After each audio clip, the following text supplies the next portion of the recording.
ನಮಸ್ತೆ ಸ್ನೇಹಿತರೆ, ನಾನು ನಿಮ್ಮ ಕನ್ನಡತಿ ಪ್ರಭಾಸಿದ್ದು.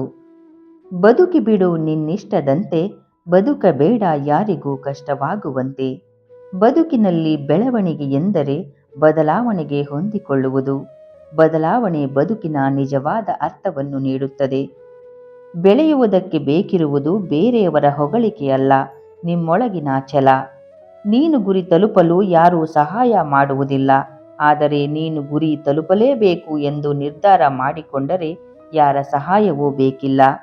ಈ ಬದುಕೆ ಹೀಗೆ, ಯಾರಿಂದ ಏನನ್ನೂ ನಿರೀಕ್ಷಿಸಬೇಡ ಎಂದು ತಿಳಿಸುತ್ತಾ ಹೋಗುತ್ತದೆ. ಜೀವನದಲ್ಲಿ ಸಾಧನೆಗೆ ದೊಡ್ಡ ಆಸೆ ಇರಬೇಕು, ಆದರೆ ಚಿಕ್ಕ ಚಿಕ್ಕ ಹೆಜ್ಜೆಗಳಿಂದ ಪ್ರಾರಂಭಿಸಬೇಕು. ಯಾವುದನ್ನು ಬಯಸಿದೆಯೋ ಅದು ಸಿಗಲಾರದು, ಯಾವುದಕ್ಕಾಗಿ ಕಷ್ಟಪಟ್ಟು ಪ್ರಯತ್ನಿಸುತ್ತಿದ್ದೀಯೋ ಅದು ಖಂಡಿತ ಸಿಗುವುದು. ನಂಬಿಕೆ ಎನ್ನುವುದು ನೀವು ಮಾಡುವ ಕೆಲಸದಲ್ಲಿ ಕಾಣಬೇಕು, ಹೇಳುವ ಮಾತಿನಲ್ಲಿ ಅಲ್ಲ.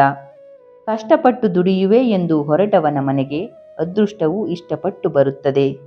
ಅನ್ಯಾಯದ ದಾರಿಯನ್ನು ಹಿಡಿದಿಲ್ಲ ಅಂದ ಮೇಲೆ ಚಿಂತೆ ಏಕೆ? ಯಾರಿಗೂ ಕೆಡಕು ಬಯಸಿಲ್ಲ ಅಂದ ಮೇಲೆ ಪಶ್ಚಾತ್ತಾಪ ಏಕೆ? ಗುರಿಯೆಡೆಗೆ ಸಾಗುವುದಕ್ಕೆ ಪ್ರಯತ್ನ ಮಾಡುವುದನ್ನು ಬಿಟ್ಟಿಲ್ಲ ಅಂದ ಮೇಲೆ ಕೀಳರಿಮೆ ಏಕೆ? ತುಳಿಯುವವರು ತುಳಿಯುವ ಹಠ ಮಾಡಲಿ, ನಿನ್ನ ಪಾಡಿಗೆ ನೀ ಗೆಲ್ಲುವ ಪ್ರಯತ್ನ ಮಾಡು ಸಾಕು. ಎಲ್ಲ ತೀರ್ಮಾನ ದೇವರೇ ಮಾಡುತ್ತಾನೆ. ಸ್ಪರ್ಧೆ ಇಲ್ಲದ ಗೆಲುವು, ಕಷ್ಟಪಡದೆ ಸಿಗುವ ಹಣ, ನಂಬಿಕೆ ಇಲ್ಲದ ಸಂಬಂಧ ಎಂದೆಂದಿಗೂ ಜೀವನದಲ್ಲಿ ತೃಪ್ತಿಯನ್ನು ಕೊಡುವುದಿಲ್ಲ. ತುಳಿದು ಬದುಕುವವರ ಮುಂದೆ ತಿಳಿದು ಬದುಕಬೇಕು, ಅಳೆದು ಬದುಕುವವರ ಮುಂದೆ ಬೆಳೆದು ಬದುಕಬೇಕು. ಸಮಸ್ಯೆಗಳಿಗೆ ಸೋಲುವ ಬದಲು ಸಮಸ್ಯೆಗಳ ಬಗ್ಗೆ ಯೋಚಿಸುವ ರೀತಿ ಬದಲಾದರೆ ಕಷ್ಟಗಳಾಗಲಿ ಸಮಸ್ಯೆಗಳಾಗಲಿ ಯಾವುದೂ ದೊಡ್ಡದಾಗಿ ಕಾಣುವುದಿಲ್ಲ. ಬದುಕನ್ನು ಬದಲಿಸಬೇಕು ಅಂದುಕೊಂಡಿದ್ದರೆ ಅದಕ್ಕೆ ಹಣ ಬೇಡ, ಯೋಚನೆ ಬದಲಾದರೆ ಸಾಕು. ಕೆಲವೊಂದನ್ನು ಅನುಭವದಿಂದ ಕಲಿತರೆ ಒಳಿತು, ಇನ್ನು ಕೆಲವೊಂದನ್ನು ಅನುಭವಿಸುತ್ತಿರುವವರನ್ನು ನೋಡಿ ಕಲಿತರೆ ಬಹಳ ಒಳಿತು.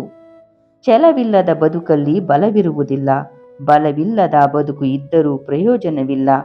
ಛಲವಿದ್ದರೆ ಬಾಳಿನಲ್ಲಿ ಬಲ ತಾನಾಗಿಯೇ ಹುಟ್ಟಿಕೊಳ್ಳುತ್ತದೆ. ಯಶಸ್ಸಿನ ಮೊದಲ ಹೆಜ್ಜೆಯೇ ಪ್ರಯತ್ನ, ಸತತ ಪ್ರಯತ್ನದ ಫಲವೇ ಯಶಸ್ಸು.